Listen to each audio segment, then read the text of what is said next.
కొంతమంది మీరు ఉద్యోగస్తులు ఉంటారు కదా, ఏదో లీవ్ అడగాలనుకుంటే హైయర్ అథారిటీస్ని అడుగుదామని ప్రార్థన చేసుకొని పోతాం. అంటే మోకరించి కాదు, మామూలుగానే వెళ్ళేటప్పుడే అధికారి దగ్గరికి వెళ్తున్నా లీవ్ కావాలా, ఆయన సరిగా స్పందించడానికి సహాయం చేయాలి.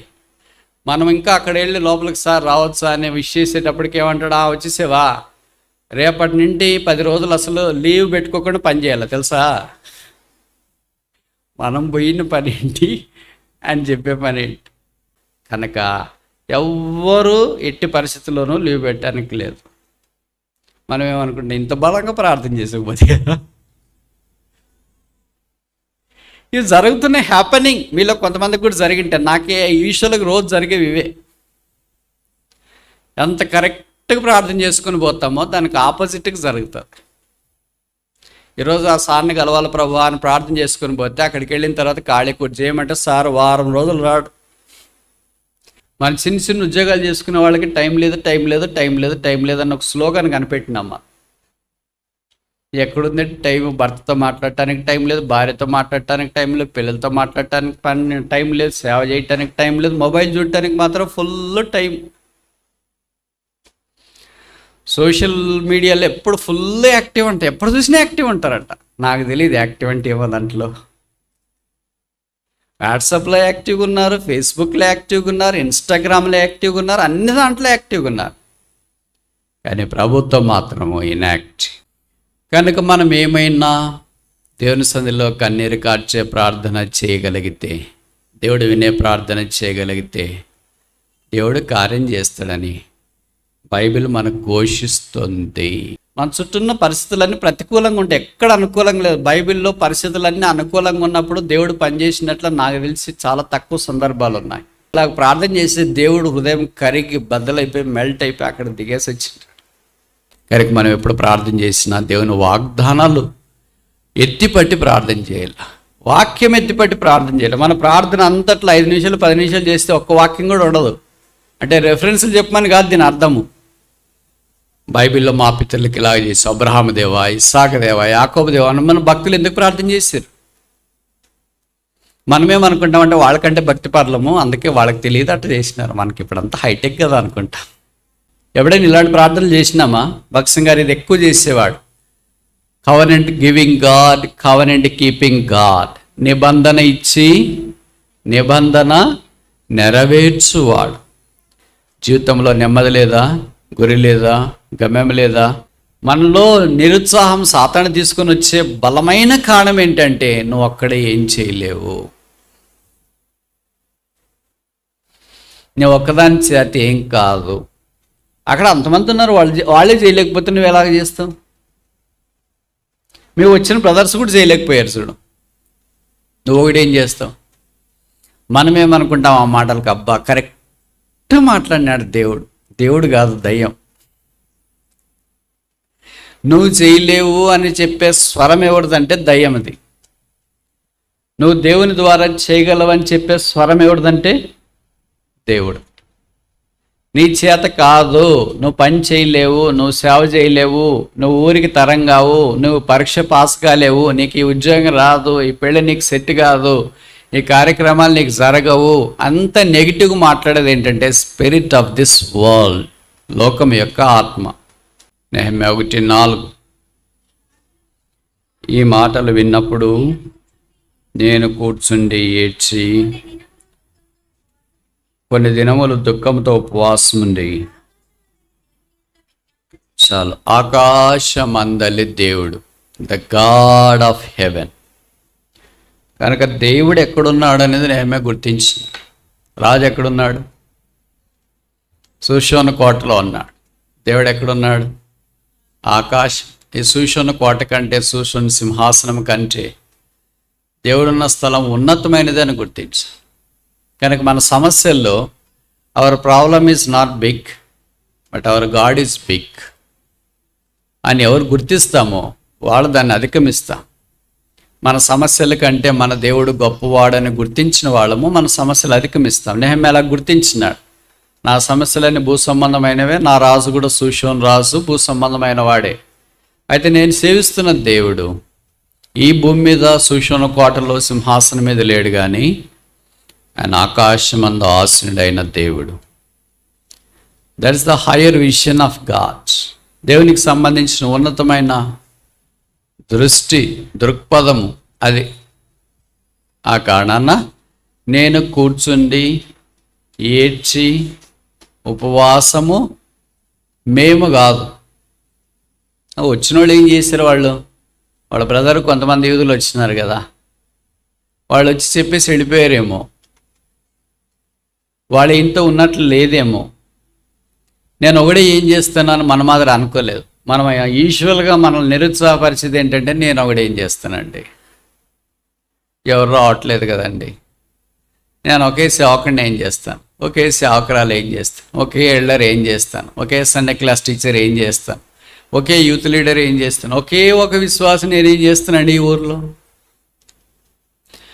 అనే మన ప్రశ్న పరంపరకు ఇక్కడ జవాబు ఉంది. మేము కాదు.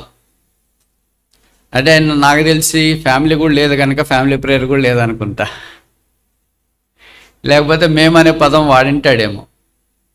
నేను కూర్చుంది. ఒకళ్ళే ప్రార్థన చేయాలంటే చాలా కష్టం కదా, ఇద్దరు ముగ్గురు కలిసి చేయాలంటే ఒక తేలిక కావచ్చు.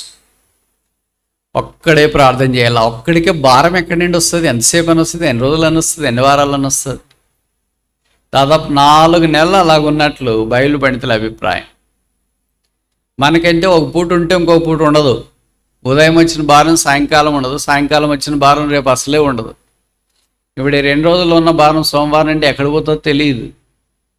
బర్త్డేకి బెలూన్లు తయారు చేస్తాం కదా, ఆ బర్త్డే జరుగుతున్నవి వెళ్ళిపోతుంటాయి.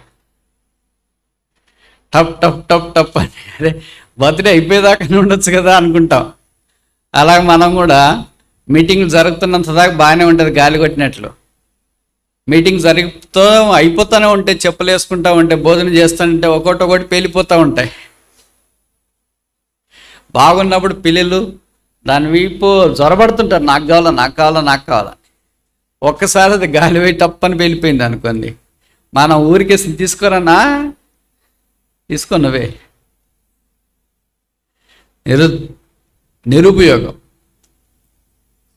అనేకసార్లు మన ద్వారా కూడా అలాంటి నిరుపయోగం ఉంటుంది. కానీ ఇప్పుడు నేను చెప్పదలుచుకున్న సంగతి ఏంటంటే, ఆశ కలిగిన ఒక మానవుడు దేవుడికి కనపడితే దేవుడు ఏమైనా చేస్తాడు, ఎంత దాకా కనబోతాడు. మాటలు అర్థమైనాయా? God can do anything and will go any extent.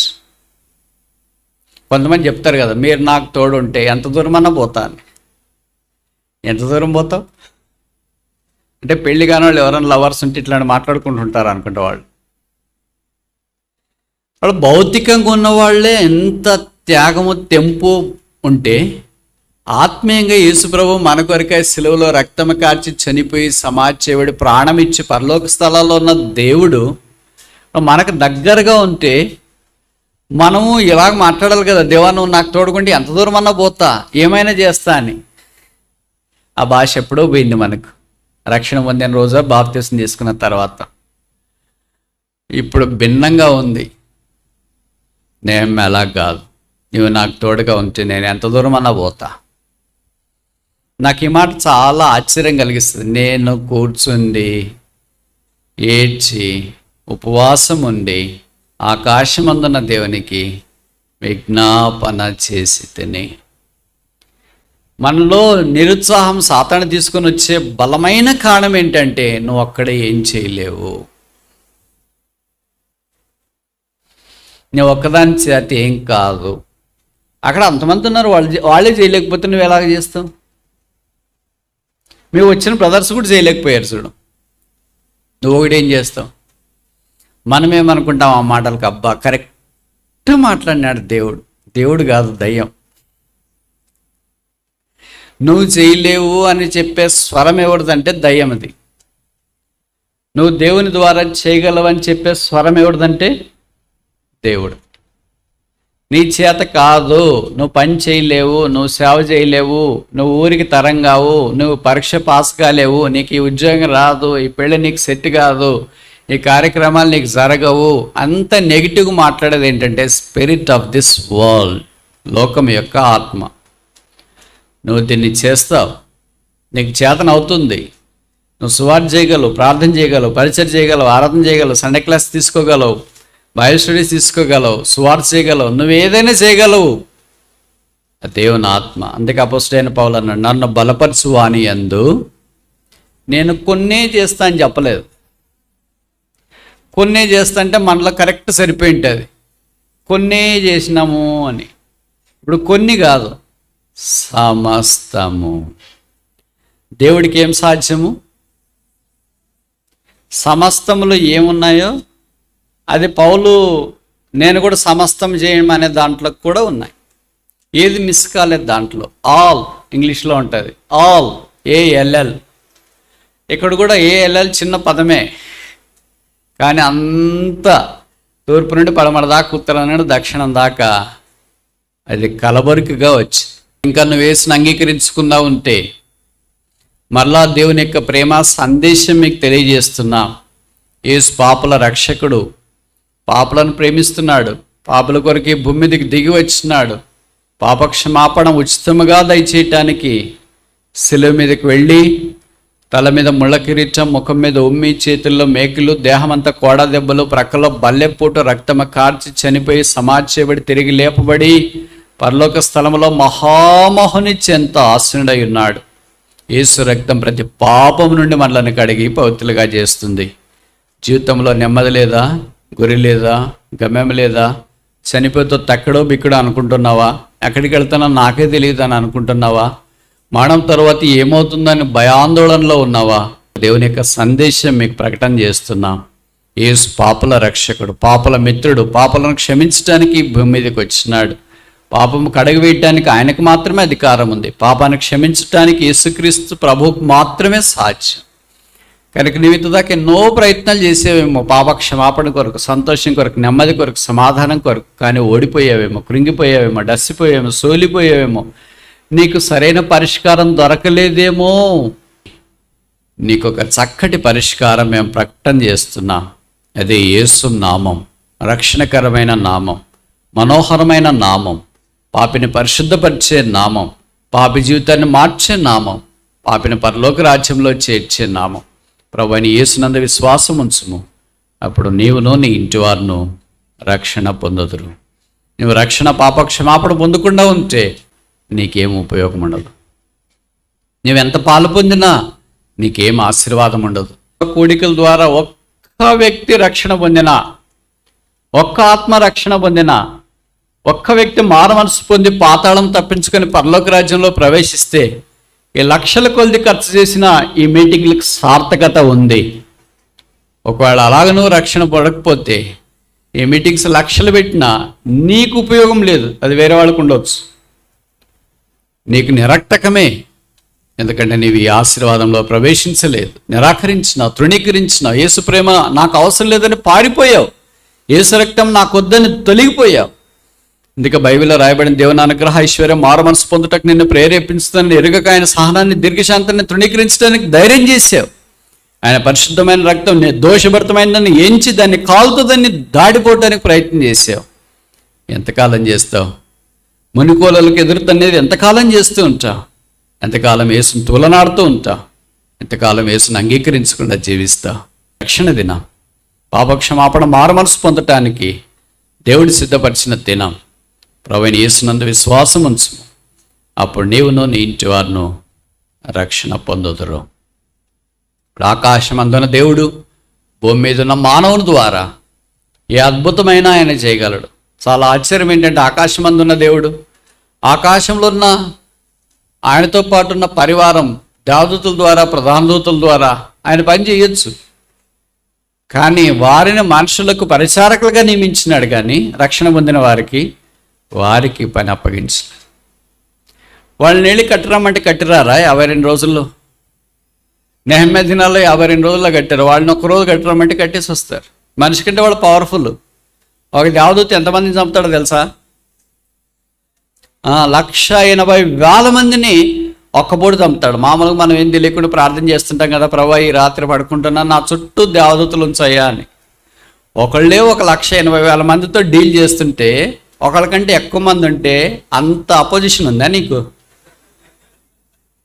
అంత పవర్ఫుల్లా?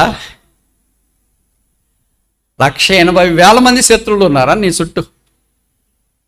180,000 మంది ఉంటే ఒక దేవదూత చాలు. కానీ మనమేం ప్రార్థన చేస్తాం? దేవదూతలు నా చుట్టూ కంచిపెట్టు అంటే నేను అంత పవర్ఫుల్, విఐపి, ఎంఐపి. ఎవరు ప్రార్థన చేసి ఉంటారో మనం నేర్చుకుంటాం, మనం కంటతా కొడతా ఉంటాం. కానీ దేవుడు మన విషయమై ఎంత పట్టింపగలిగిన వాడంటే అలాంటి దేవదూతలు మనకు పరిచారకులుగా నియమించినాడు. దేవదూతలు తొంగి చూసే పరిచర్య ఆయన మనకు అనుగ్రహించిన. ఆయన ఆకాశమందున్నాడు, మనం భూమి మీద ఉన్నాం. ఇక ఆకాశమందున్న దేవునికి నెహెమ్యా విజ్ఞాపన చేశాడు. ఈ నెహెమ్యా పుస్తకం ప్రార్థనతో ఆరంభించబడుతుంది. దీన్ని పీఠిక ప్రార్థన, ఆరంభం ప్రార్థన, ముందు మాట ప్రార్థన. ఎవరి పని చేయగలరు? వాళ్ళు ఆ తర్వాత అధ్యాయాల్లో ఉన్న పనులు చేయడం తేలిక అవుతుంది. మనం ఆ తర్వాత అధ్యాయాల్లో ఉన్న పనులు ఎందుకు చేయలేకపోతున్నామంటే మొదటి అధ్యాయంలో ఉన్న ప్రార్థన చేయలేకపోతున్నాం. ఆయన ప్రార్థన ఎంత రమ్యంగా చేశాడో చూడండి. ఎవరు నేర్పించినారు ఆయనకి ప్రార్థన ఎలాగ చేయండి అని? సూచన కోటలు సాధారణంగా లోకంలో ఉన్నతమైన స్థానంలో ఉంటే ప్రార్థన రాదని అంటారు. మీరు చేయండి బ్రదర్ అంటారు వాళ్ళు. కానీ ఈయన ప్రార్థన చేస్తే ఎంత రమ్యంగా, ఆకర్షణీయంగా దేవుని యొక్క విశ్వాస్యతను, గొప్పతనాన్ని జ్ఞాపం చేస్తున్నాడు. నేను ఒక 5 విషయాలు ఈ మొదటి అధ్యాయంలో దేవుని గురించి నెహెమ్యా చేసిన ప్రార్థన జ్ఞాపం చేయాలని కోరుతున్నాను. మొదటిది 5వ వచనం, నెహెమ్యా చాప్టర్ 1:5. నెహెమ్యా 1:5. ఎట్లా చాలు. ఏ దేవుడు? ఎట్లనగా విజ్ఞాపన చేసి తిని. ఎట్లా చేశాడా అని ఎవరైనా ఆసక్తి ఉన్న వాళ్ళ కొరకు పరిశుద్ధాత్మ దేవుడు స్పష్టంగా కింద ప్రార్థన రాయించాడు. కనుక మన ప్రార్థన వాక్యం చదివి తెలుసుకోవాలి, నేర్చుకోవాలి. అలా పవర్ఫుల్గా ప్రార్థన చేసినప్పుడు దేవుడు మన ప్రార్థన ఆలకిస్తాడు. మనం చేసే ప్రార్థనలు అంత వ్యర్థంగా ఎక్కువ ఉంటుంది. మీకు తెలుసు కదా, మన ఇంటికి ఎవరైనా అతిథి వస్తే మనం టీ కానీ కాఫీ కానీ పెడతాం. అది పెట్టిన తర్వాత దాన్ని వేడి చేసుకొని అతిథికి నేరుగా తీసుకెళ్ళి ఇయ్యం. దాన్ని ఇప్పుడు ఏం చేస్తామంటే వడబోస్తాం. వడబోసేటప్పుడు కిందంతా ఏమొస్తుంది? కాఫీ పొడి కానీ టీ పొడి కానీ అనవసరమైనవన్నీ ఆ ఫిల్టర్లో ఉండిపోతాయి. ఆ ఫిల్టర్ కింద నుండి చొక్కలు గ్లాసులో టీ పెడతారు. ఇప్పుడు ఆ టీని మాత్రమే మనం తీసుకెళ్ళి అతిథికి ఇస్తాం. ఎవరైనా టీని పడేసి ఆ ఫిల్టర్లో ఏమిటి వడబోత దాంట్లో ఉండే టీ పొడి అవన్నీ తీసుకెళ్ళి గెస్ట్కి ఇస్తామా? టీ ఎక్కువ ఉంటుందా, ఇది ఎక్కువ ఉంటుందా? టీ ఎక్కువ ఉంటుందా? అంటే మీరు ఎక్కువ చేయలేదు అనుకుంటా. టీ స్టాల్ దగ్గరికి పోండి, ఇంత పడేస్తుంటాడు. అదే ఎక్కువ, వేస్టేజ్ ఎక్కువ ఉంటుంది. మన ప్రార్థన కూడా ప్రధాన యాజకుడైన యేసు ప్రభువు వారు ఏం చేస్తున్నాడంటే మనం చేసే ప్రార్థనలన్నీ ఆయన వడబోస్తున్నాడు. వడబోసేటప్పటికి వడకాగితం అంతా నిండిపోయింది. కిందకి ప్రార్థన సుక్కన కదలరు కదా, ఒక చుక్క 2 చుక్కలు కదులుతూ ఉంది. ఏమి ఇంత బాగా ప్రార్థన చేస్తున్నారు? గంటలు చేస్తున్నారు. ఆల్ నైట్ అన్నారు, హాఫ్ నైట్ అన్నారు, క్వార్టర్ నైట్ అన్నారు, ఒకరోజు ప్రార్థన అన్నాడు, 7 రోజులు ప్రార్థన అన్నారు, 3 రోజులు ప్రార్థన అన్నారు, 14 రోజులు ఉపవాస ప్రార్థన అన్నారు, కొంతమంది 40 రోజులు ప్రార్థన అన్నారు. ఏమైపోయింది మరి అదంతా? అంత పైన కషాయం మాదిరి కలిసిపోయింది, కిందకి దిగజారట్లేదు. అంటే అర్థమేంటి? బహుశా అనవసరమైంది అంతా దాంట్లో ఉంది. అవసరమైంది ఉన్నది ఉన్నట్లుగా ఆయన ప్రార్థన చేసినాడు. భయంకరగు గొప్ప దేవా, దేవుని యొక్క ఔన్నత్యాన్ని నెహెమ్యా జ్ఞాపం చేస్తున్నాడు. దీనికి ఒక పేరు పెడదామా? The powerfulness of gods. దేవుని శక్తి. మన ప్రార్థనకు వచ్చినప్పుడు దేవుడు శక్తి గలవాడా కాదా గుర్తించాలి. అలాగే దేవుని మనం సంబోధించాలి. The power of God.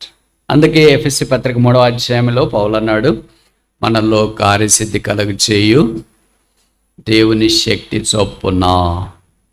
మనం అడుగు వాటన్నిటికంటేనో ఊహించు వాటన్నిటికంటేనో అత్యధికంగా చేయ ఏ దేవుడు? God of power. శక్తి గల దేవుడు. కనుక మొదట మనం ప్రార్థన చేసే దేవుడికి శక్తి ఉంది, ఈ కార్యం చేయగలడు, ఇది ఆయన చేతనవుతుంది అని మనం నమ్మాలి. ఈ ప్రార్థనలో రెండవది నెహెమ్యా 1వ అధ్యాయము 5వ వచనమా 5వ వచనం 2వ వరుస. నెహెమ్యా 1వ అధ్యాయం 5వ వచనం 2వ వరుస. నిన్ను ప్రేమించి నీ ఆజ్ఞలను అనుసరించి నడుచు వారిని కటాక్షించి వారితో నిబంధన స్థిరపరచువాడ. దైవిక లక్షణాలు ప్రార్థన చేయాలి.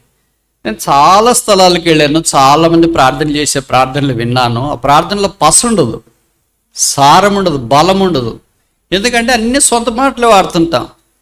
దేవుని వాక్యంలోని పదాలు మనం వాడు. నిబంధన స్థిరపరచువాడా. ఎవడైనా ఇలాంటి ప్రార్థనలు చేసినామా? భక్సింగ్ గారు ఇది ఎక్కువ చేసేవాడు. Covenant giving God, covenant keeping God. నిబంధన ఇచ్చి నిబంధన నెరవేర్చువాడు. ఆయన పేరే నిబంధన స్థిరపరచువాడు అని అర్థం. ఇవి మనం ఎప్పుడో మర్చిపోయినాం. మనం ఎంతసేపు ఉన్న ప్రార్థనకు మన మెరిట్ మీద వస్తాం, మన భాష మీద వస్తాం, కానీ దేవుని యొక్క మెరిట్ మీద మనం రాలేకపోతున్నాం. అందుకే బహుశా మన ప్రార్థనకు జవాబు రావట్లేదేమో. ఇది దేవుని యొక్క నిబంధనకు సంబంధించి మన జ్ఞాపకం చేస్తుంది. నిబంధన ఎవరు చేస్తారు? నమ్మకమైన వాళ్ళే చేస్తారు. ఫెయిత్ఫుల్నెస్ ఆఫ్ గాడ్స్, దేవుని యొక్క నమ్మకత్వం. ఆయన చేసిన తర్వాత మాట తప్పడు, ఆయన మారని దేవుడు. కనుక మనం ఎప్పుడు ప్రార్థన చేసినా దేవుని వాగ్దానాలు ఎత్తిపట్టి ప్రార్థన చేయాలి, వాక్యం ఎత్తిపట్టి ప్రార్థన చేయాలి. మన ప్రార్థన అంతట్లో 5 నిమిషాలు 10 నిమిషాలు చేస్తే ఒక్క వాక్యం కూడా ఉండదు. అంటే రెఫరెన్స్లు చెప్పమని కాదు దీని అర్థము. బైబిల్లో మా పితరులకి ఇలాగ చేసి అబ్రహాము దేవా, ఇస్సాకు దేవా, యాకోబు దేవా అని మన భక్తులు ఎందుకు ప్రార్థన చేశారు? మనమేమనుకుంటామంటే వాళ్ళకంటే భక్తి పర్లము, అందుకే వాళ్ళకి తెలియదు అట్లా చేసినారు. మనకి ఇప్పుడంతా హైటెక్ కదా అనుకుంటాం. మన ప్రార్థన దైవికంగా బైబిల్ ప్రకారం చేయాలంటే బైబిల్లో చాలా ప్రార్థనలు రాయబడ్డాయి. మీకు గుంపు గుర్తుగా గుర్తుండటానికి 3 విషయాలు చెప్తా. ఎజ్రా 9, నెహెమ్యా 9, దానియేలు 9. 9వ అధ్యాయం 9వ అధ్యాయం 9వ అధ్యాయం. ఈ ప్రార్థనలు మనం చదువుకోగలిగితే మనం ఎలాగ ప్రార్థన చేయాలో నేర్చుకోవటానికి అవకాశం. ఎజ్రా 9, నెహెమ్యా 9, దానియేలు 9. వీరంతా మన మాదిరి సాదాసీద మనుషులు కాదు. దేవునితో పోరాడి గొప్ప పనిని నెరవేర్చిన వారు. కనుక ప్రార్థనలో రెండవ సంగతి ఏంటంటే ట్రూత్ఫుల్నెస్ ఆఫ్ గాడ్, దేవుని యొక్క విశ్వాస్యతను, ఫెయిత్ఫుల్నెస్ ఆఫ్ గాడ్ జ్ఞాపకం చేసి. 3వ చూస్తామా? నెహెమ్యా 1వ అధ్యాయం 8వ వచనం. 1:8.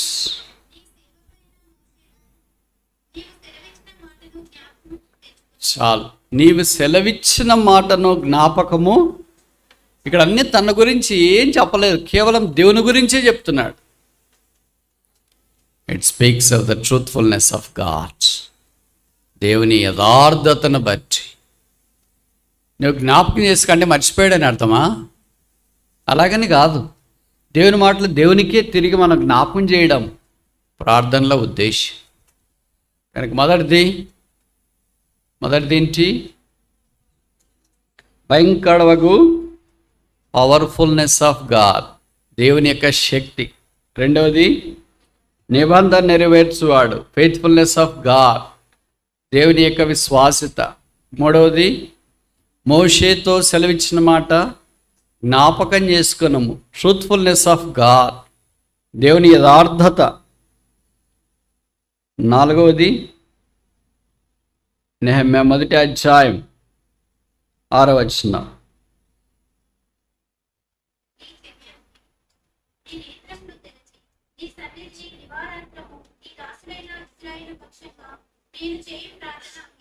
ఎవరు ప్రార్థన? నేను నేను నేను నేను చేయి ప్రార్థన అంగీకరించుము. తర్వాత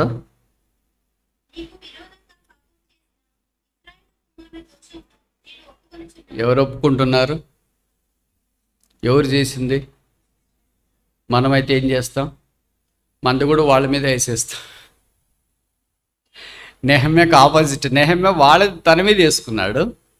మనమైతే మంద కూడా వాళ్ళ మీద వేసేస్తాం. ప్రభువా, నేను ఏం పాపం చేయలేదు, అన్నీ వాళ్ళే చేశారు కనుక వాళ్ళ పాపాలకు క్షమించు, వాళ్ళని బాగు చెయ్యి, అలాగనుకుంటాం. కానీ నెహమ్యా అలా కాదు. నీ ప్రజలైన ఇశ్రాయేలు చేసిన పాపములను నేను నీ ఎదుట ఒప్పుకొనొచ్చున్నాను. ఏం చేశారని నీకు ఎలాగ తెలిసింది? నువ్వు సూషన్ కోటలో ఉన్నావు కదా, వీళ్ళేమి ఇక్కడ ఉన్నారు కదా. వాళ్ళు చేసిన పాపం తెలిసింది. ఏంటి ఆ పాపము? భౌతికమైన పాపం కాదు. వారు దేవుణ్ణి మర్చిపోయి దూడను తయారు చేసుకొని విశ్రాంతి దినమని ఆచరించకుండా యెహోవా ఏమాయనో అని దేవునికి వ్యతిరేకంగా జీవించిన. దేవుడు ఏ పాపమైనా క్షమిస్తాడేమో, అంటే మన్నిస్తాడేమో. దాని అర్థం ఏంటంటే దేవుడు మన్నిస్తాడు కదా అని పాపాలు చేయాలని కాదు దీని అర్థం. కానీ దేవదూషణ, దేవుడు ఏమాయనో, దేవుడు లేడు నాకు, దేవుడు అంటే నాకు ఇష్టం లేదు, ఆ దేవుడిని నేను నమ్మను, ఇలాంటి పదాలు కొంతమంది వాడుతుంటారు కదా. విశ్వాసం సంగతి నేను మాట్లాడుతున్నా, విశ్వాసం సంగతి కాదు. అలాంటి వారు సమకూర్చబడడం కష్టం.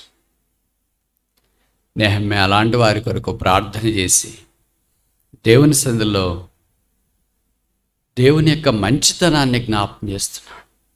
అందుకే ఇక్కడ ఆయన చెప్పిన మాట ఏంటంటే, నీకు విరోధముగా పాపం చేసిన ఇశ్రాయేలీయుల కుమారుల దోషం నేను ఒప్పుకొనుచున్నాను.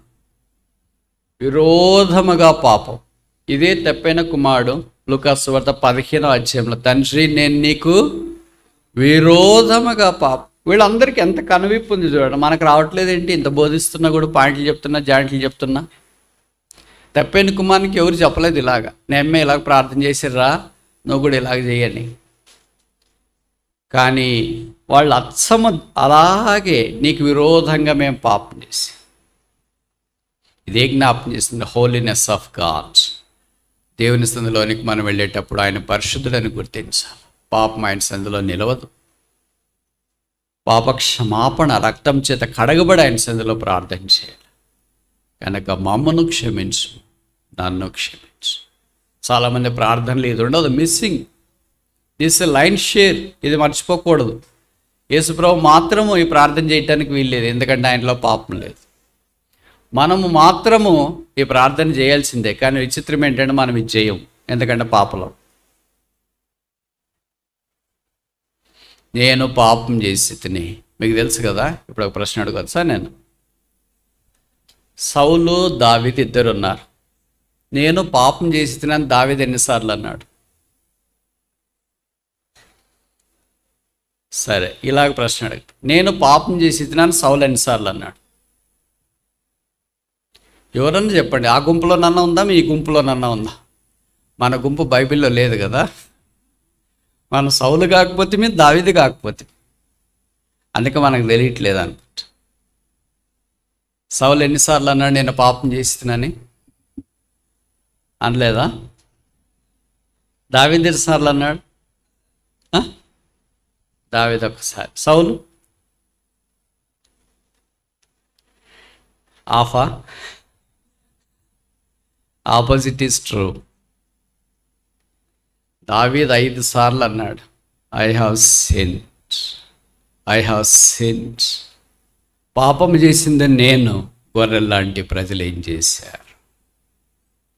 శిక్షించదలుచుకుంటే నన్ను శిక్షించు, ఈ గొర్రెల్లాంటి ప్రజలను ఎందుకు శిక్ష? దేవుడు దావీదును శిక్షించడానికి ఇష్టపడగలరా?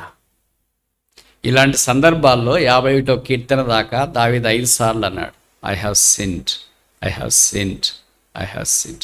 నేను పాపం చేసి. సౌలు ఎన్నిసార్లు అన్నాడు తెలుసా? 2 సార్లు. I have sinned. కానీ సౌలు మనస్ఫూర్తిగా ప్రార్థన చేయలేదు, నేను పాపం చేస్తున్నాను. దావీదు మనఃపూర్తిగా ఆ ప్రార్థన చేసినాడు, పాపం చేసింది నేను. 51వ కీర్తనలో కూడా అన్నాడు, నేను పాపం చేసి తల్లి గర్భములోనే పాపంలో నుండి బయటకు వచ్చిన, నన్ను బాగుగా కడుగు. మామూలుగా కడిగితే నేను బాగుపడను, ఎట్ట కడగల? ఎలక తోక తెచ్చి ఏడాది ఉతికినా నలుపు నలుపే కానీ తెలుపు కాదు. అలాంటి బతుకు నాది. నన్ను అట్లా ఇట్లా కడిగితే కాదు. కొన్ని బట్టలు ఉంటాయి కదా మనకి, మామూలుగా ఉతికితే బాగావు, దానికి స్పెషల్ ట్రీట్మెంట్ ఇవ్వాలా. వేడి నీళ్ళు వేయాలా, సర్ఫ్లో వేయాలా, లేకపోతే లెమన్ పౌడర్ ఏదన్నా అలాంటివి వేయాలా, లేదా సున్నం లాంటిది ఏదైనా పట్టించాలా, ఎక్కువసేపు నానబెట్టాలా. ఎక్కువ పెద్ద ట్రీట్మెంట్ ఇస్తేనే ఆ బట్టలు కొద్దిగా తెలపులోకి వస్తాయి. రోజు వేసుకునే బట్టలు వేరే, వారం రోజులు వేసుకున్న తర్వాత ఆ బట్టలు ఉతికేది వేరే. బట్టలు ఉతికే వారికి అనుభవం ఉంటుంది. అంతే, ఇప్పుడు వాషింగ్ మిషన్ అనుకో, అది వేరే విషయం. దావీదన్నాడు, నన్ను కడిగితే నేను బాగా కాలేను, నన్ను బాగుగా కడగము. దావీదు లాంటి బాగా కడగంటే మనమేమనాలా? మీరేమనాలి చెప్పండి? నేనైతే ఏమంటే తెలుసు, నన్ను కడుగుతానే ఉండు ప్రభు, ఆపేయద్దు. ఉదయం నుండి రాత్రి దాకా కడుగుతూనే ఉండు. యేసు రక్తము ప్రతి పాపము నుండి మనలను పవిత్రులుగా ఇచ్చి. నెహమ్యా కడగబడ్డాడు, దేవుడు ప్రార్థన. ఎన్ని చూసాం ఇప్పుడు దాకా? దేవుని లక్షణాలు ప్రార్థనలో చూడటానికి ఆరంభించిన. మన ప్రార్థనలో ఏముంటాయి? మన లక్షణాలే ఉంటాయి. మన లక్షణాలు ఎలాంటి ప్రార్థన? పరిశీలి చేసే ప్రార్థన. నేను అట్లున్నా ఇట్లున్నా బాగున్నా, అసలు నేనంటే ఏమో నీకు తెలుసా? అవన్నీ ఒకటన వాడినాడా ఈయన? 5వ ఆఖరిది నెహమ్యా 1వ అధ్యాయం 11వ వచనం పెద్దగుంది, మధ్య భాగం నేను చూద్దాం. ఈ దినమందు నీ దాసుని ఆలోచన సఫలపరిచి ఈ మనుష్యుడు నా యందు దయ చూపినట్లు అనుగ్రహించమని నిన్ను. ఎవరు మనుష్యుడు?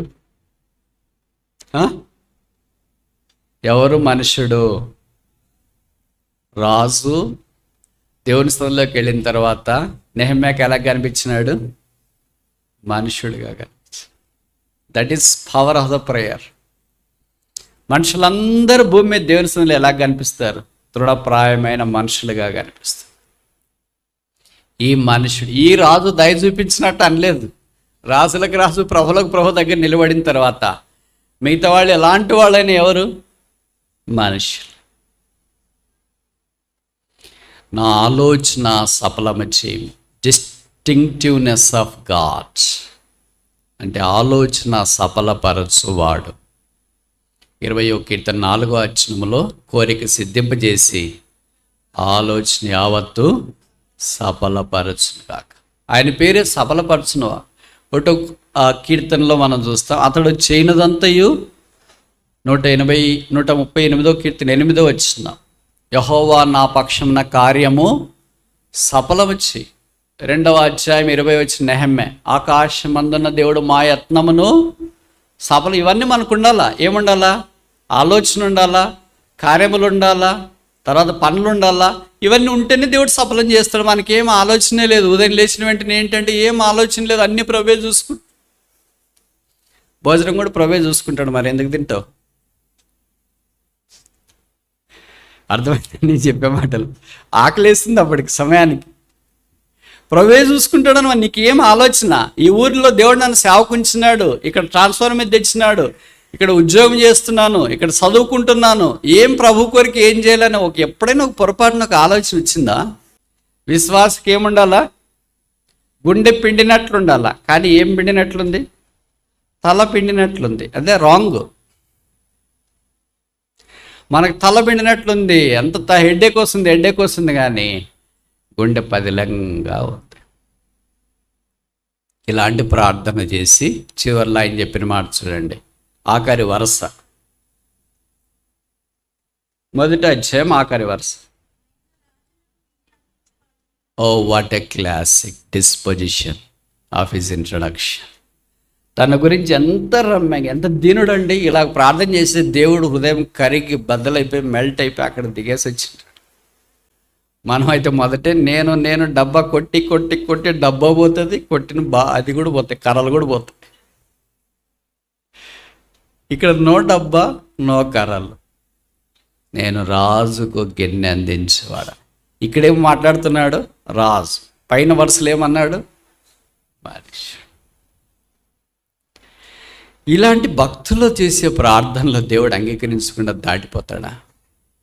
మనం ప్రార్థనలు చేస్తూనే ఉన్నాం కానీ మరి ఏమి అవి ఫ్యాన్ కూడా తగలట్లేదు, వాష్ అక్కడే తిరుగుతున్నాయి. నేను ఇలాగ అంటున్నానని ప్రార్థన చేయడం మానేద్దండి, చేస్తూనే ఉండండి.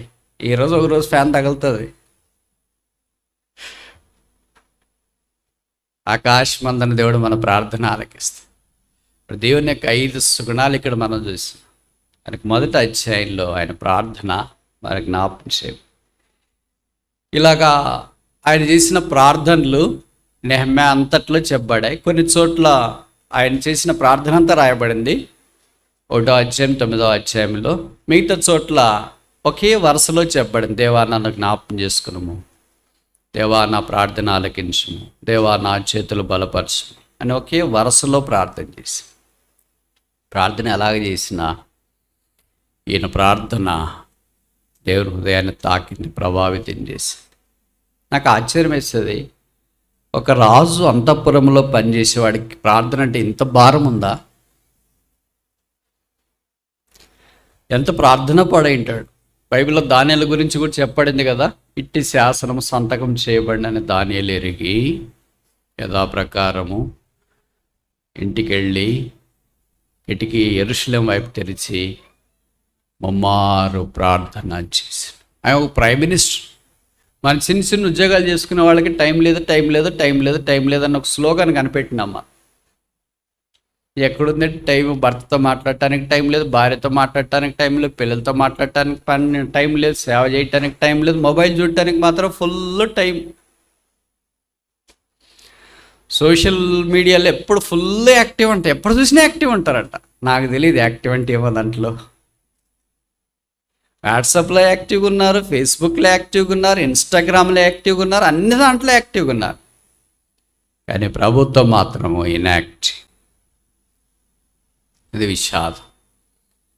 అందుకే ఈ అధ్యాయం ప్రార్థనతో ఆరంభించబడింది, ఆ తర్వాత పనిచేసిన. మనం కూడా ప్రార్థనతో ఆరంభించి పనిచేస్తే దేవుడు చేస్తాడు. మన చుట్టూ ఉన్న పరిస్థితులన్నీ ప్రతికూలంగా ఉంటాయి, ఎక్కడ అనుకూలంగా లేదు. బైబిల్లో పరిస్థితులన్నీ అనుకూలంగా ఉన్నప్పుడు దేవుడు పనిచేసినట్లు నాకు తెలిసి చాలా తక్కువ సందర్భాలు ఉన్నాయి. మోషే 3 నెలలు దాచిన తర్వాత వాళ్ళ అమ్మగారు నాన్నగారు జంపపెట్లు వేసినప్పుడు ప్రతికూలంగా కాకుండా అనుకూలంగా ఉన్నాయా? అబ్రహాం పిలువబడినప్పుడు దేవుని మాటకు విధేయత చూపించి వెళ్ళేటప్పుడు పరిస్థితులు ప్రతికూలంగా కాకుండా అనుకూలంగా ఉన్నాయా? యోసేపు చెరసాల్లోనికి వేయబట్టడానికి మునుపు అమ్మబడినప్పుడు ఆయనకు ప్రతికూలంగా ఉన్నాయి, అనుకూలంగా ఉన్నాయి పరిస్థితులు. మీరు బైబిల్ ఏ ఒక్కడికైనా చూడండి, యాకోబు అన్న ఇద్దరు నుండి పారిపోతున్నప్పుడు పరిస్థితులన్నీ ఆయనకు అనుకూలంగా ఉన్నాయా? వాళ్ళ మామగారు స్వాగతం కలిటాడా, మెసేజ్ పంపించినాడా, అల్లుడు వచ్చేసి తొందరగాని. All biblical stalwarts have gone through unfavourable conditions. బైబిల్లో గొప్ప అజానుబాహులు, ఆత్మీయమైన అజానుబాహులు ప్రతికూల పరిస్థితులు గుండా వెళ్ళారు. మనకి తేడా ఏంటంటే మనం పరిస్థితులు చూసి ఆగిపోయాము, వాళ్ళు పరిస్థితులు చూసి ఆగిపోయారు. ఇంకోసారి చెప్పనా, మనం ప్రతికూల పరిస్థితులను చూసి ఆగిపోయాము, వాళ్ళ ప్రతికూల పరిస్థితులు చూసి సాగిపోయారు. తేడా అదే. వాళ్ళు గొప్పవాళ్ళు అయ్యారు, మనం ఆగిపోయాం కనుక ఇక్కడ ఉండిపోయాం. నెహెమ్యా పరిస్థితులన్నింటిలో సాగిపోయాడు. కనుక మనం ఏమైనా దేవుని సన్నిధిలో కన్నీరు కార్చే ప్రార్థన చేయగలిగితే, దేవుడు వినే ప్రార్థన చేయగలిగితే దేవుడు కార్యం చేస్తాడని బైబిల్ మనకు ఘోషిస్తుంది.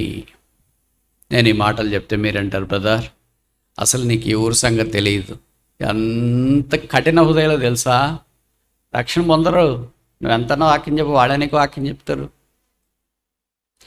ఇది ఈ దినాల్లోనే కాదు, బైబిల్ దినాల్లో కూడా సొదొమ గొమొర్రా లాంటి ఊర్లు కూడా ఉన్నాయి. ఇంకా మేలు, మన ఊర్లు అలాగ లేవు. ఆ ఊర్లో ప్రకటించినా కూడా వాళ్ళ రక్షణ పొందలేదు. ఆ ఊర్లు గుండా దేవుని వాక్యం వచ్చిన కపెర్నహూము, కొరాజిన్, పెద్ద పెద్ద పట్టణాల్లో దేవుడు గొప్ప కార్యాలు చేసినాడు, కానీ వాళ్ళ రక్షణ పొందలేదు. కనుక ఈ దినాల్లో మన ఊర్లు చాలా కఠోరమైనవి అని మనం చెప్పటానికి సాకులు వీలు లేకుండా బైబిల్ దినాల్లో కూడా అలాంటివి ఉన్నాయి. కానీ దేవుడు వారి ప్రార్థనలు ఆలకించు. చేసే మనసు మనకుంటే పనిచేసే సామర్థ్యం దేవుడిది. ఇది మొదటి ప్రార్థన నెహెమ్యా చేసి. దీనికి ఒక పేరు పెడదామా? పర్సనల్ ప్రేయర్, వ్యక్తిగతమైన ప్రార్థన. ఈ ప్రార్థనా ఛాంబర్ అంతఃపురములో ఎప్పుడు ధూమము నిండబడింది. ఆ ధూమం మీద దేవుడు ఆసీనుడైనాడు. మనం వేసే ధూమం దేవుని సింహాసనాన్ని అలాగ తాకి కదిలించగలిగితే ఎంత బాగుంది. ఇలాంటి ప్రార్థనలు ఇంకా ఉన్నాయి. మీరు అనుమతిస్తే ఇంకా 4 చూసి తొందరగా ముగిస్తాం. రెండవది చూడండి, నెహెమ్యా 2వ అధ్యాయము 4వ వచనం. Nehemiah chapter 2 verse 4.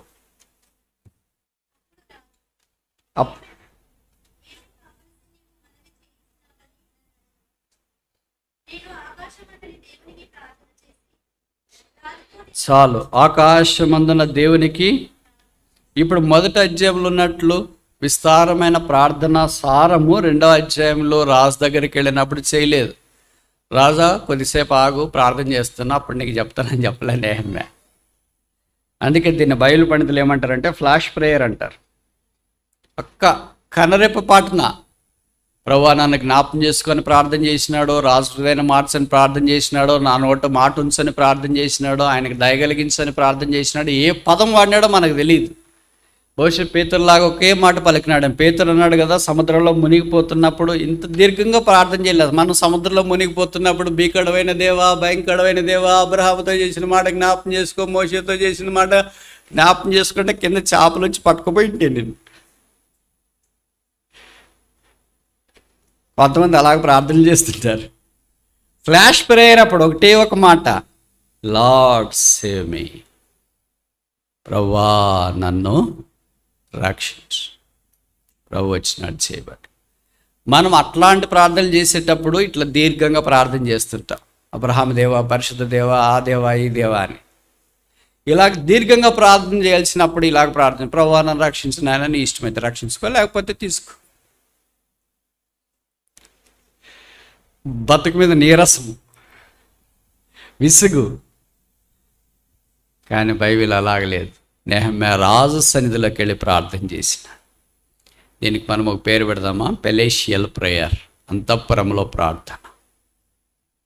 మొదటిది ప్రైవేట్ ప్రేయర్, పర్సనల్ ప్రేయర్, వ్యక్తిగతంగా ప్రార్థన చేసినాడు. వ్యక్తిగతంగా మొదటి అధ్యాయంలో అంత బలంగా ప్రార్థన చేశాడు కనుక 2వ అధ్యాయంలో ఊరికే రాజు దగ్గరికి వెళ్ళి అలా ఫ్లాష్ ప్రేయర్ చేసిన వెంటనే దేవుడు ప్రార్థన ఆలకించినాడు. మామూలుగా మన జీవితంలో ఇవి చాలా అర్థంగా ఉంటాయి. బైబిల్లో చదువుతున్నప్పటికీ మన జీవితానికి చాలా తేడా అనిపిస్తుంటుంది. నేను మిమ్మల్ని నిరుత్సాహపరచడానికి మాటలు చెప్పట్లేదు. కొంతమంది మీరు ఉద్యోగస్తులు ఉంటారు కదా, ఏదో లీవ్ అడగాలనుకుంటే హైయర్ అథారిటీస్ని అడుగుదామని ప్రార్థన చేసుకొని పోతాం. అంటే మోకరించి కాదు, మామూలుగానే వెళ్ళేటప్పుడే అధికారి దగ్గరికి వెళ్తున్నా లీవ్ కావాలా, ఆయన సరిగా స్పందించడానికి సహాయం చేయాలి. మనం ఇంకా అక్కడ వెళ్ళి లోపలికి సార్ రావచ్చా అని విష్ చేసేటప్పటికి ఏమంటాడు, వచ్చేసేవా, రేపటి నుండి 10 రోజులు అసలు లీవ్ పెట్టుకోకుండా పని చేయాలి తెలుసా. మనం పోయిన పని ఏంటి అని చెప్పే పని ఏంటి. కనుక ఎవ్వరూ ఎట్టి పరిస్థితుల్లోనూ లీవ్ పెట్టడానికి లేదు. మనం ఏమనుకుంటాం, ఇంత బలంగా ప్రార్థన చేసుకోకపోతే కదా. ఇవి జరుగుతున్న హ్యాపెనింగ్ మీలో కొంతమందికి కూడా జరిగింటాయి. నాకే ఈ విషయాలకు రోజు జరిగేవి ఇవే. ఎంత కరెక్ట్గా ప్రార్థన చేసుకుని పోతామో దానికి ఆపోజిట్గా జరుగుతుంది. ఈరోజు ఆ సార్ని కలవాలి ప్రభు అని ప్రార్థన చేసుకుని పోతే అక్కడికి వెళ్ళిన తర్వాత ఖాళీ కూర్చు చేయమంటే సార్ వారం రోజులు రాడు. అరే నెహెమ్యా దేవుడు ఏంటి, మన దేవుడు ఏంటి, ఎంత తేడా కనిపిస్తుంది. లోపం దేవుళ్ళో ఉందా మనలో ఉందా? మనలో అంటే మీకు బాధేస్తుందేమో. లోపం నాలో ఉందా దేవుళ్ళో ఉందా? మీరు చెప్పుకోవద్దండి, కలుపుకోవద్దండి. మీరు చాలా గొప్పడు పునీతులు. లోపం నాలో ఉంది.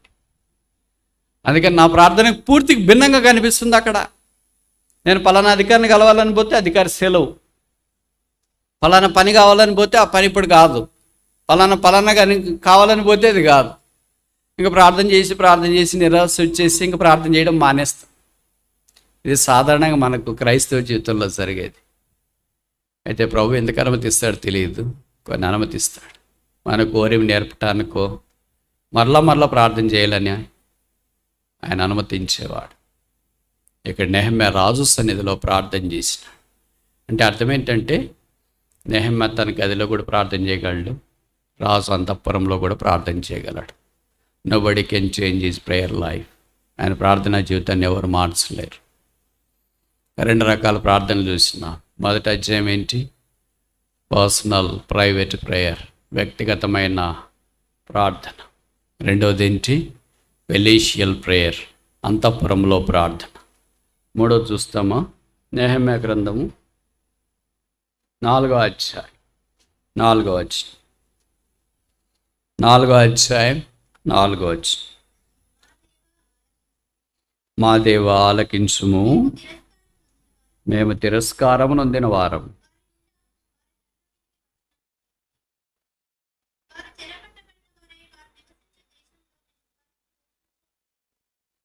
ఇక్కడ శత్రువు ద్వారా వారికి ఎదిరింపు వచ్చింది. 4వ అధ్యాయం 1వ వచనం.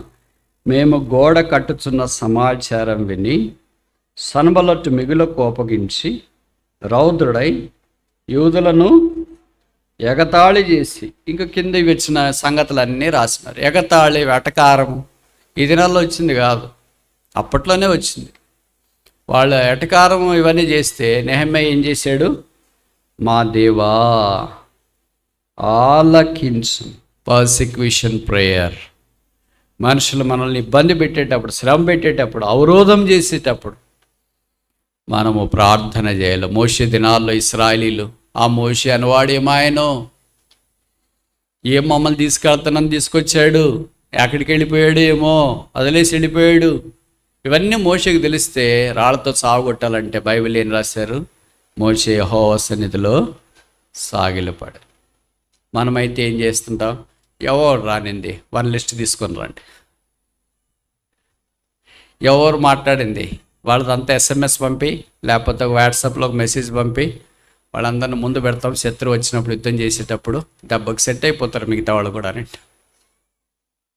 మోషే అలాంటి వాడు కాదు, యెహోవా సన్నిధిలో సాగిలపాడి. అందుకే మోషే వీళ్ళంతట్లో నమ్మకమైన వాడు, మిక్కిలి సాత్వికుడు. మనకు సాత్వికుడనే బిరుదే తక్కువ. ఎవరైనా మనం సాత్వికులు అంటారా? అబ్బా అక్క ఎంత సాత్వికురాలు, అన్న ఎంత సాత్వికులు అబ్బా అని మన గురించి ఎవరైనా అంటారా? ఆయన కళ్ళు నెత్తి మీద పెట్టుకొని నడుస్తుంది, ఆమె భూమి మీద అర్ధించి పైన నడుస్తుంది. కింద నడిచేవాళ్ళు ఎవరు మరి? సాత్వికులు. వారు దేశాన్ని స్వతంత్రించు. మోషే సాత్వికుడు మాత్రమే కాదు, ఒక విశేషణం ఏంటి? మిక్కిలి సాత్వికుడు. పాత నిబంధన దినాల్లోనే సిలువ లేనప్పుడే అంత సాత్వికుడిగా ఉంటే, ఇప్పుడు సిలువ ఉన్న తర్వాత ఇంకెంత సాత్వికులుగా ఉండాలా? కానీ మనకు అంత ఆపోజిట్ ఉంది. సన్బల్లతు మిక్కిలి రౌద్రమ గలవాడాయి. ఏంటి మీరు కట్టేస్తారా? అసలు మీ సంగతి ఏంటో నేను చూస్తాను అని వచ్చినప్పుడు, మా దేవా ఆలకించు, మా ప్రార్థన చెవియక. ప్రేయర్ ఇన్ పర్సిక్యూషన్, శ్రమలో ప్రార్థన. There is no weapon as powerful as prayer in persecution. శ్రమలో ప్రార్థనకు మించిన ఆయుధమే లేదు. 4వది చూస్తామా? 5వ అధ్యాయం 19వ వచనం.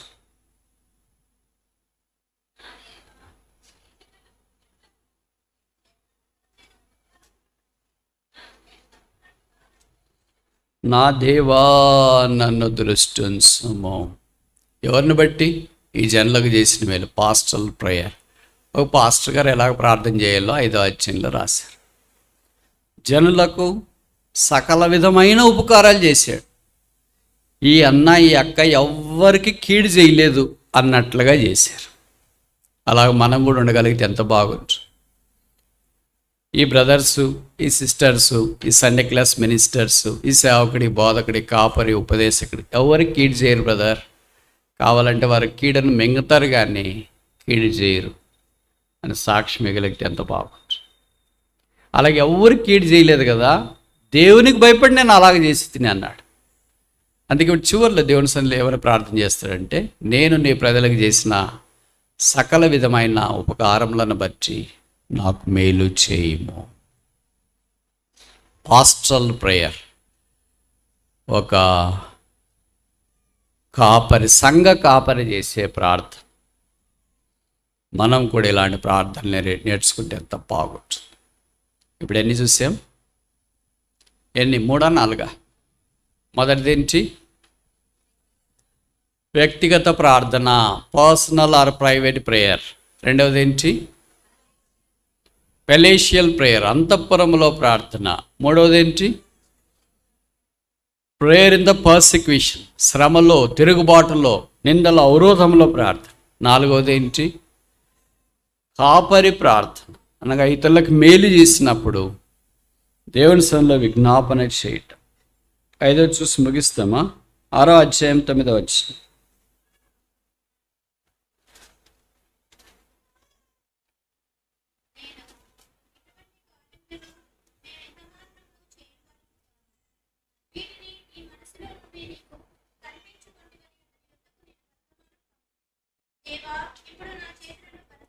దేవా, ఎంత short, sweet, Sublime, simple spiritual prayer.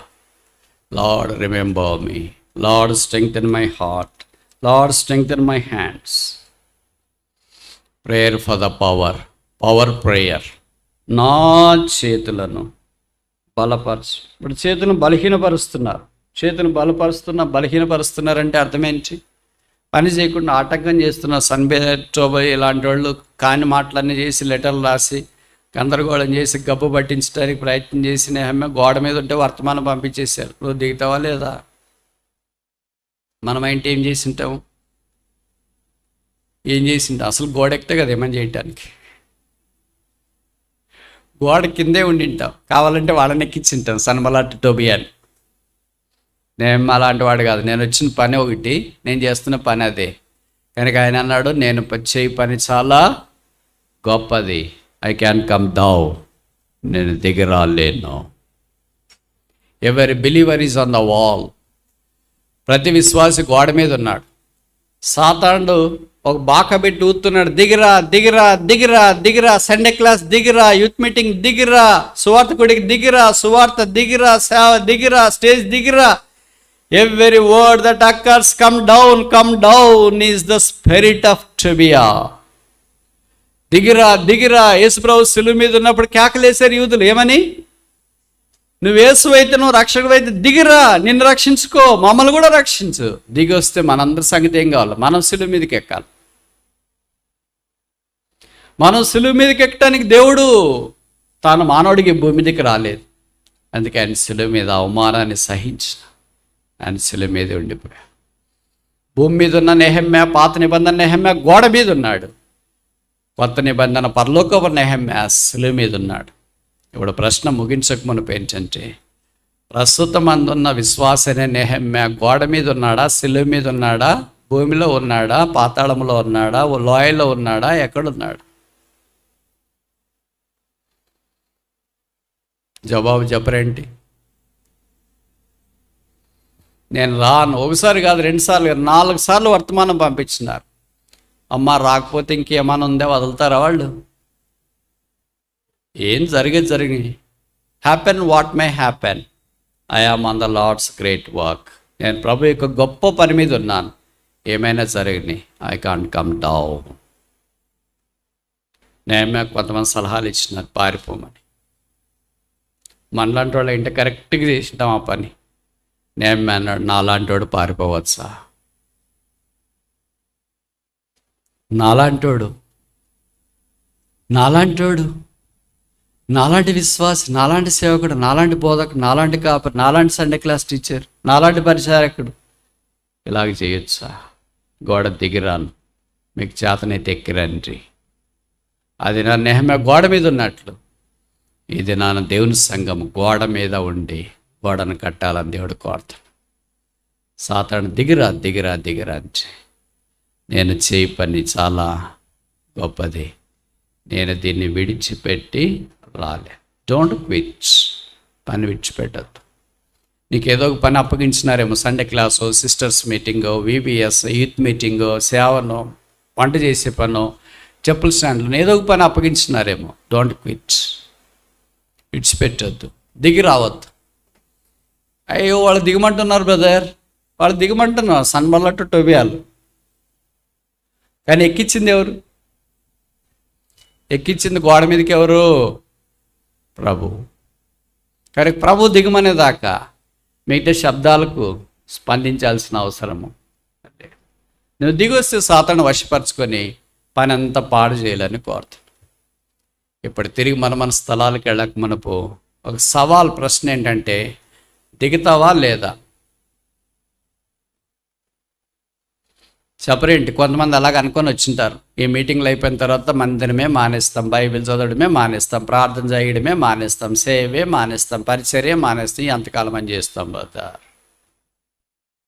అని వచ్చిన వాళ్ళు కొంతమంది ఉన్నారు. ఇప్పుడు నువ్వు దిగిపోతావా ఉంటావా? ఏం చేస్తామమ్మా? గోడ మీద ఉందామా దిగిపోదామా? నాలాంటోడు దిగిపోవచ్చా అని నెహెమ్యా అనగలిగినాడు. మనంటోడు మరి మనం ఆపోజిట్గా, నాలాంటోడు ఎక్కొచ్చా గోడ?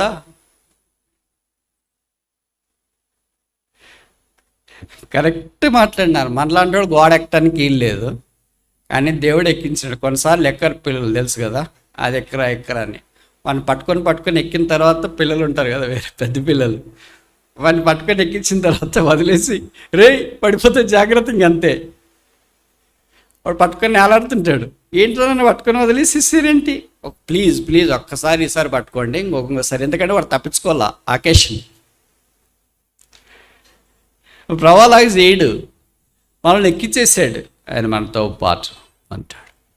ఇప్పుడు గోడ మీద మనం చాలా ఎడమగా ఉన్నాం, ఎక్కినాం కానీ అక్కడోగళ్ళు ఇక్కడోగళ్ళు ఎక్కడో ఉన్నారు. ఏదో మేము చేసింది మేము చేసుకోగలుగుతాంలేండి, మాకు చేతనైంది మేము చేసుకుంటాంలేండి, అందరిని చేయాలంటే మాకు ఎక్కడ కుదురుతుందిలేండి, మాకే చాలా పరిచయం ఉందిలేండి, ఎవరు పరిచయం వాళ్ళు చేసుకుంటే కుదురుతుందిలేండి, ఎవరు గోడ కట్టుకుంటే కుదురుతుందంటే మధ్యలో గోడ ఎవరు కడతారు? ఈ గోడ మన వ్యక్తిగత జీవితాన్ని జ్ఞాపకం చేస్తుంది. కట్టుదామ రండి. ఎప్పుడు ముగించుకున్న ప్రశ్న, గోడ మీద ఉన్నామా, గోడ కింద ఉన్నామా? గోడ కింద ఉంటే గోడ ఎక్కాలా, గోడ మీద ఉంటే శత్రువు పిలుస్తుంటే దిగిరా, ఒకసారి కదా, 2 సార్లు కదా, 3 సార్లు, 4 సార్లు, 4 జ్ఞాపకం చేసిన సార్వత్రికం, లోకమంతా కోడే కూస్తుంది, దిగు అని. ఒకే ఒక్కడు మాత్రం దిగొద్దు. యేసుప్రభువు వారు శిలువ మీద ఉన్నప్పుడు అందరూ కోడేగేశారు, దిగు అని. దేవుడు మాత్రం దిగొద్దు. తన కుమారుడు శిలువలో మన కొరకై శిలువలో దిగలేదు. శిలువ మీద నుండి ఆయన దిగింటే ఇది మనం శిలువ ఎక్కాల్సింది. ఇప్పుడు మరి ఆయన ఆ శిలువలో మన కొరకై చేసి ముగించిన ఆ కార్యాన్ని బట్టి మనం ఆ గోడని మీద నిలబడి, ప్రభువా నాకు చేతనైనంత నేను చేయటానికి నాకు సామర్థ్యం కలిగించు. ఈ 5 రకాల ప్రార్థనలో మనం ఎలాంటి ప్రార్థన చేస్తున్నాం? మానేసామా? చేస్తున్నాం. కట్టుదాము రండి.